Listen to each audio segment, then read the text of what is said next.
पापाकुंशा एकादशी। पाप रूपी हाथी को वर्त के पुण्य रूपी अंकुश से बेधने के कारण ही अश्विन मास के शुक्ल पक्ष की इस एकादशी का नाम पापाकुंशा एकादशी है। इस दिन पद्म नाम भगवान विष्णु की भक्ति भाव से पूजा करके ब्राह्मणों को उत्तम दान एवं दक्षिणा देनी चाहिए। जनहितकारी निर्माण कार्यों द्वारा तथा मंदिर, धर्मशाला, तालाब, प्याऊ, कुएं, बाग आदि बनवाने के कार्य प्रारंभ करने के लिए पापाकुंशा एकादशी एक उत्तम मुहूर्त है। युधिष्ठिर ने आदर पूर्वक श्री कृष्ण भगवान को नमन करके कहा, हे जनार्दन, अश्विन शुक्ल एकादशी का क्या नाम है? अब आप कृपा करके इस व्रत की विधि और उसका फल कहिए। भगवान श्री कृष्ण ने कहा, हे युधिष्ठिर, समस्त पापों को नाश करने वाली इस एकादशी का नाम पापाकुंशा एकादशी है। इस दिन मनुष्य को विधि पूर्वक भगवान पद्मनाभ की पूजा करनी चाहिए। यह एकादशी मनुष्य को मनवांछित फल देकर स्वर्ग प्राप्त कराने वाली है। मनुष्य को बहुत दिनों तक कठोर तपस्या करने से जो फल मिलता है वह फल भगवान गरुड़ध्वज को नमस्कार करने से प्राप्त होता है।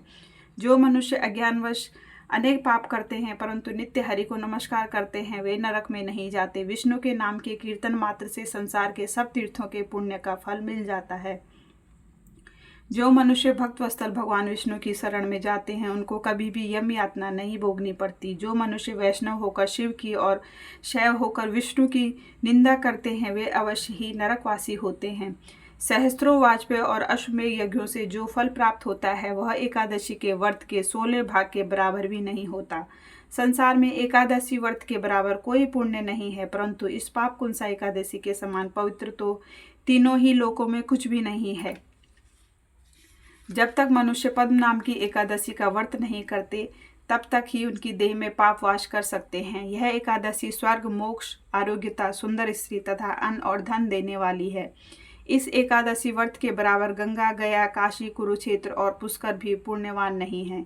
इस एकादशी का व्रत और जागरण करने से मनुष्य विष्णु पद को प्राप्त होता है। हे राजेंद्र, इस व्रत के करने वाले 10 पीढ़ी मातृ पक्ष की इस 10 पीढ़ी पक्ष की और 10 पीढ़ी मित्र पक्ष का उद्धार कर देते हैं।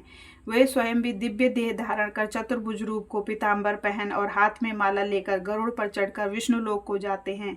हे राजन, इस व्रत को करने से पापी मनुष्य भी दुर्गति को प्राप्त न होकर सद्गति को प्राप्त होता है। अश्विन मास की शुक्ल पक्ष की इस पापाकुंशा एकादशी का जो व्रत करते हैं वे अंत समय में हरिलोक को प्राप्त होते हैं तथा समस्त पापों से मुक्त हो जाते हैं। सोना, तिल, भूमि, गौ, अन्न, जल, छत्री तथा जूती दान करने से मनुष्य यमराज को नहीं देखता। जो मनुष्य पूर्ण कर्म और एकादशियों के व्रत के किए बिना जीवन के दिन व्यतीत करता है वह लुहार की भट्टी की तरह श्वास लेता हुआ भी निर्जीव के समान ही है। निर्धन मनुष्य को भी अपनी शक्ति के अनुसार दान करना चाहिए तथा धन वालों को सरोवर, बाग, धर्मशाला, गौ सदन, मकान आदि बनवाकर दान करने चाहिए। ऐसे मनुष्यों को यम का द्वार नहीं देखना पड़ता तथा संसार में दीर्घायु, धनाढ्य, कुलीन और रोग रहित रहते हैं। सारांश यह है कि धर्म से सद्गति तथा अधर्म से दुर्गति प्राप्त होती है, इसमें कोई संदेह नहीं।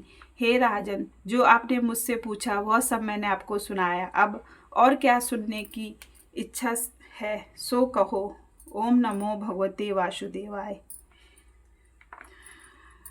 पापकुंशा एकादशी की जय।